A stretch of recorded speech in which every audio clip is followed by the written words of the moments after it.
Hello, hello mga ka-OFW. Andito na naman tayo. Mag-i-start na naman tayo maglagay sa ating pang-daily routine sa mukha. So, ito ang mga ginagamit ko. Nag-mix-mix na siya dyan. So, mag-i-start na tayo maglagay ng simpleng makeup sa mukha. So, ito naman ang ginagamit ko. So, Maybelline ulit. So, fresh powder lang tayo. So, tayo na. Mag-start na tayo maglagay na ito. So, para diba? Ito lang yung araw-araw natin ginagawa. Every time napapasok. Ganyan. So, start ulit tayo dito sa paglalagay sa eyebrow natin. So, start tayo ulit sa dulo. Ayan.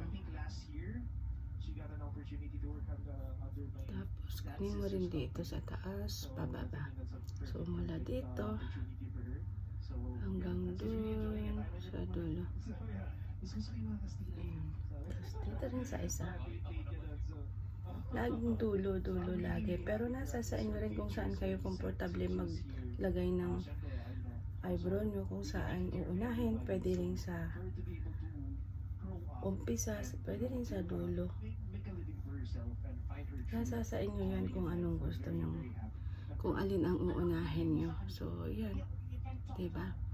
Medyo pantayin natin. Hindi siya pantay. Tabi nga. Ayan.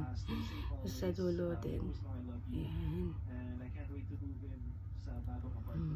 Tapos na tayo dito sa paglalagay. Ayan. Medyo napakapal ko pa yata. Tapos ito naman yung sa Maybelline na favorite ko. So, maglalagay ulit tayo.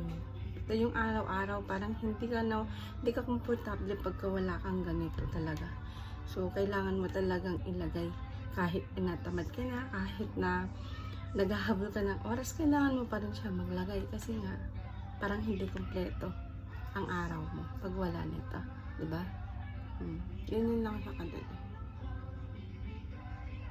Ilagay.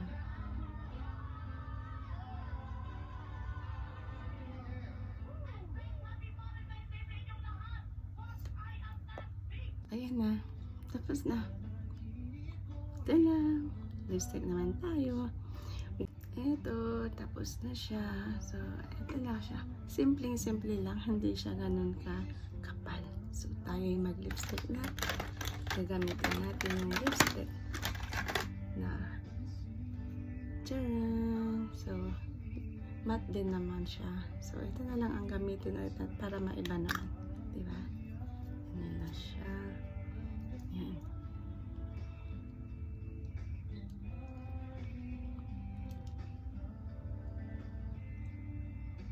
Ayan na.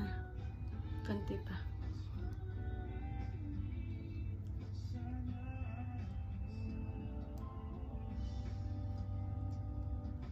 Ayan. Parang mukhang fresh na naman siya. Medyo magandang tignan din. Diba? Simple lang. So, ayan.